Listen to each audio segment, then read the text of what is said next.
ISIS says Italy will be next. Security has already been beefed up at St. Peter's.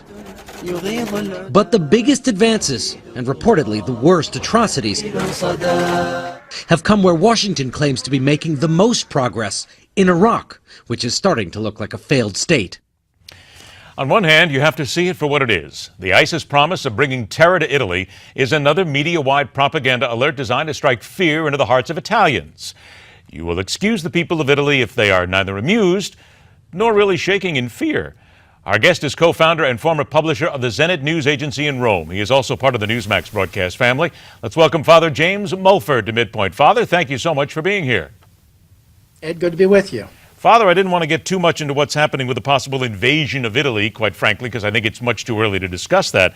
But what I found rather amusing over the weekend was the tweets that were being sent out by people in Italy when they heard about it and said, come on over. And oh yeah, by the way, make sure that you're able to get through the traffic first. Don't let the pilot of the Costa Concordia bring you in, because that might be a bad idea.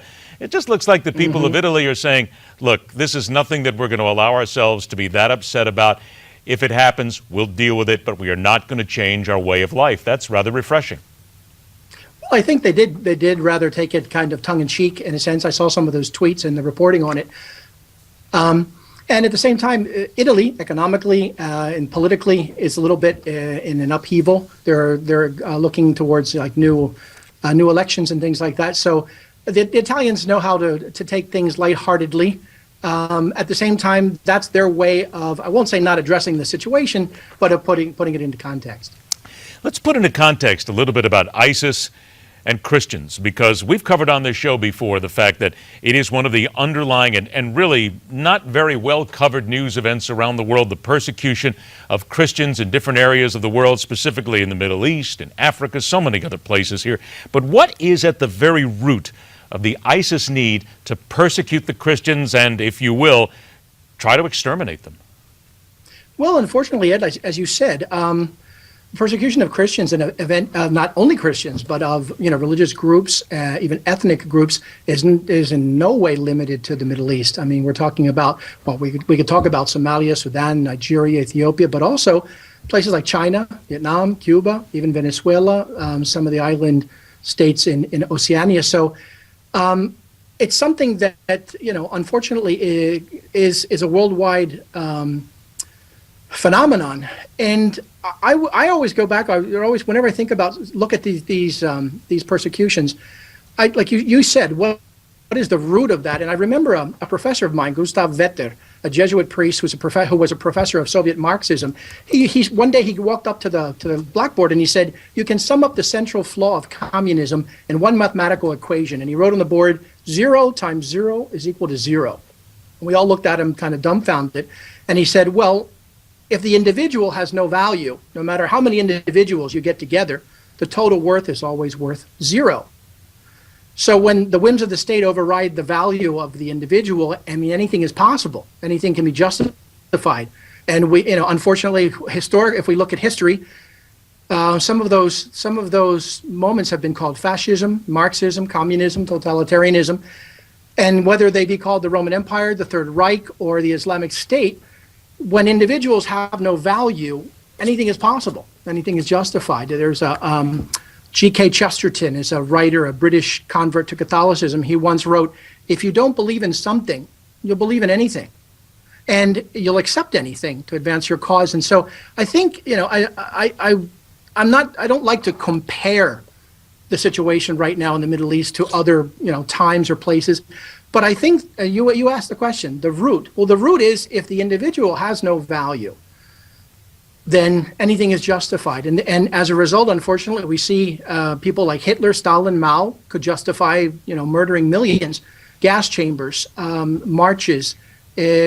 Also, we think of things like the beheadings and the mass killings that we see in the Middle East right now. Father, so I think, if you don't mind my interrupting a moment here, though, sure. It would seem to many people, though, that there's got to be more to it because, again, we don't hear a lot about the mass Christian persecution around the world. We hear very little about it. And there is a desire to exterminate Christians. Is it simply because they don't believe as certain people do, as certain factions do? Because granted, you can be morally bankrupt on one side, but still that need, that desire to kill and exterminate a certain religious faction has got to sit somewhere. Well, more than anything, Ed, as I was saying, I don't want to avoid the question, but I think Christians have been caught in the crosshairs in certain places, historically, geographically, and what you say is absolutely true. But at the same time, I mean, unfortunately, that's not limited to Christians. I mean, we all know Certainly. We all know the Holocaust, and there are other ethnic cleansings that have been done in other parts of the world that perhaps we as Americans aren't not that familiar with historically. I think the root of it, more than anything, it's that the Christians are the others. They're the people who don't believe in what we believe in. And we're seeing, and I'm looking at some of the reporting today in the past few days on Newsmax in your own program, how ISIS and these Muslim extremists, the reason that they are persecuting or the reason that they are killing whoever the others may be, it's because that they don't believe in their own belief system, so to speak. So if they're Christians, they will kill the Christians. If they're Jews, they'll kill the Jews. If they're other Muslims of a different group or a different sect. So I don't want to, to say what, I don't want to deflect the question, but I think really we shouldn't be focusing too much on the Christians as Christians, because all of these different groups that I've mentioned, even Hitler and Mao and communists and others, they persecuted whoever was not in agreement with them. And since Christians are abundant in many parts of the world, it has been Christians who have been persecuted. Like it is other usually ethnic and just religious about groups. that. It's about the fact you don't believe as we do. Understood. I got about a minute left here. Let me ask,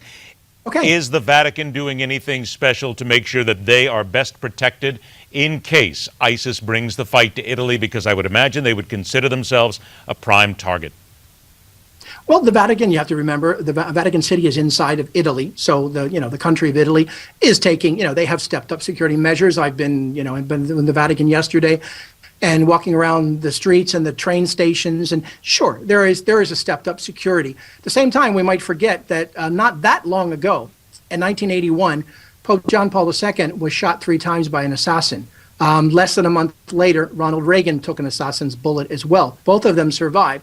Violence is not new to Italy. It's not new to people who speak out in favor of freedom and religious freedom in particular. So yeah, sure, there have been things stepped up. It's not like the Swiss guards are carrying submachine guns in St. Peter's Square, but there have been measures taken more to avoid, or I would say to screen the people who are getting close to the Pope in the religious ceremonies and things such as that. We will hope things stay safe as well, and you as well. Father James Mulford, thanks so much for joining us. We'll look forward to talking again. Brad.